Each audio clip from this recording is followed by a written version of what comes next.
Assalamualaikum warahmatullahi wabarakatuh. Saya Arif Maulana Anwar akan sedikit membahas ataupun mm,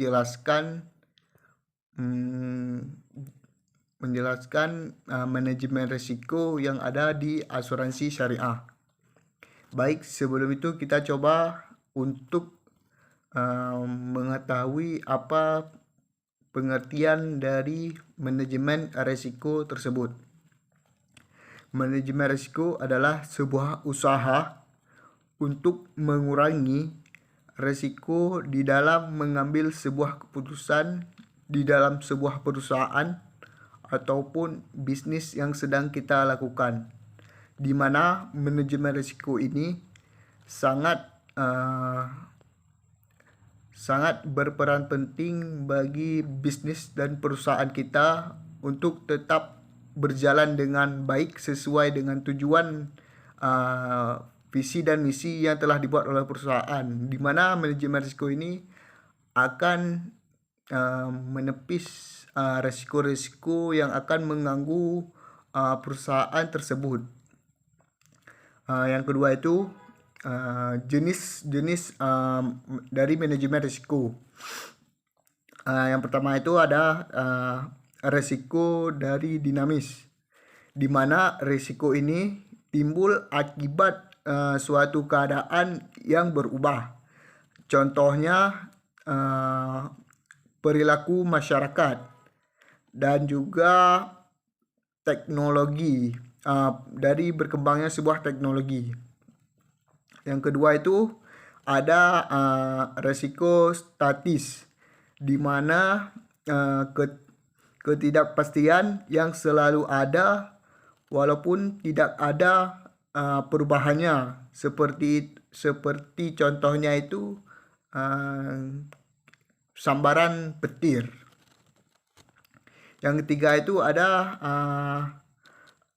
resiko sistematis, yaitu resiko yang tidak dapat dihindari.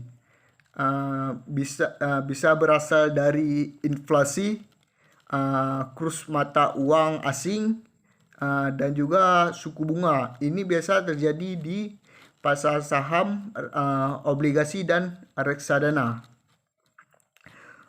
Terus ada resiko pasar, yaitu di mana resiko ini timbul karena menurunnya sebuah nilai suatu investasi, di mana ini biasa terjadi di pasar saham, di mana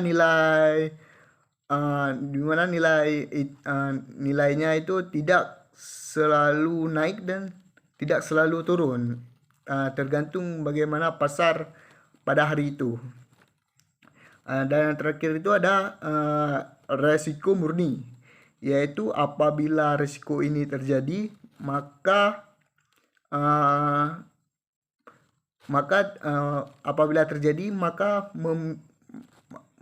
terjadi kerugian, dan apabila resiko ini tidak terjadi maka tidak mendapat keuntungan.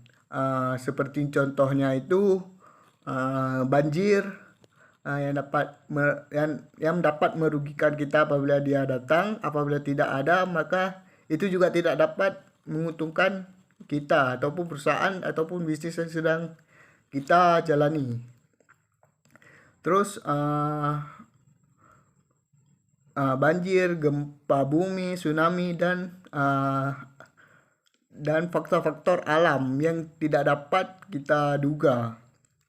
Terus ada proses, terus ada cara-cara untuk kita mengidentifikasi resiko yang akan terjadi kepada bisnis ataupun perusahaan kita. Seperti contohnya itu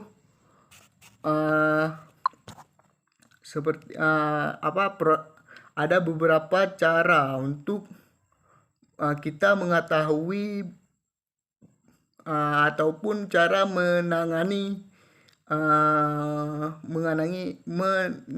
sebuah resiko tersebut.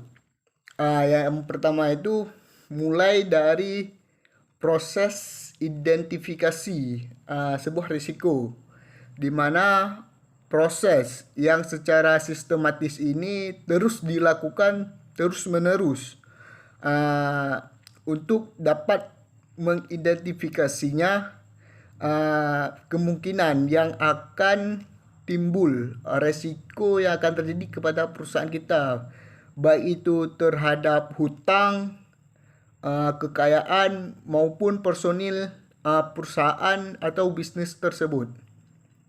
Yang kedua itu proses analisis dan pengukuran resiko, di mana proses untuk memahami resiko dan menentukan tingkat resiko, yaitu kita setelah dapat mengidentifikasi resiko yang akan datang kepada perusahaan kita ataupun yang sudah terjadi ke perusahaan atau bisnis kita, maka setelah itu kita menganalisis dan mengukur seberapa bahayanya resiko tersebut terhadap bisnis kita. Apa itu mengancam atau tidak, maka dianalisis dari yang terbesar, dari yang paling mengancam bisnis atau perusahaan kita, sampai yang resiko terkecil yang akan mengancam perusahaan kita. Seterusnya ada dari evaluasi dan peningkatan resiko, di mana ini dimaksud untuk membentuk proses pengambilan sebuah keputusan berdasarkan hasil analisis resiko, dan juga untuk bisa menjadi bahan bandingan dengan antara analisis dan kriteria resiko tersebut. Seterusnya ada pengendalian dari resiko tersebut, yaitu pencegahan resiko untuk meminimalisirkan kerugian yang mungkin disebabkan karena suatu kegagalan sebuah kegagalan perusahaan. Jadi di mana sebuah perusahaan dapat mengambil sebuah keputusan yang sesuai dengan tujuan yang telah disepakati,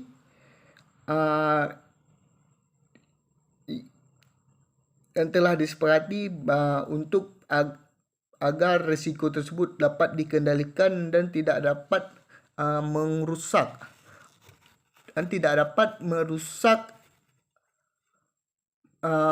bisnis ataupun perusahaan yang sedang kita jalani tersebut. Terus ada kriteria manajemen risiko yang baik. Itu yang pertama, itu kita harus mengetahui perusahaan kita ini sulit buluknya gimana, apa ada kekurangan atau tidak. Yang kedua, membangun sebuah struktur manajemen risiko, di mana sumber daya manusianya itu harus dilatih agar dapat cepat mengetahui resiko apa saja yang bisa mengancam perusahaan tersebut. Lalu ada batas atau limit resiko yang dapat ditanggung oleh perusahaan tersebut. Seterusnya ada yang namanya menetapkan sebuah mekanisme kontrol, di mana mekanisme ini bertujuan untuk menahan semua risiko-risiko yang mungkin akan terjadi kepada perusahaan atau bisnis kita. Terus risiko yang dapat diasuransikan itu, yang pertama itu yaitu risiko yang dapat diukur dengan uang. Terus ada resiko homogen. Terus ada resiko yang terjadi secara tiba-tiba. Seterusnya ada resiko yang tidak ada resiko yang tidak bertentangan dengan hukum agar asuransi itu bisa berjalan dengan baik dan tidak terlibat di dalam hukum. Mungkin hanya ini yang dapat bisa saya sampaikan. Lebih dan kurang saya minta maaf. Assalamualaikum warahmatullahi wabarakatuh.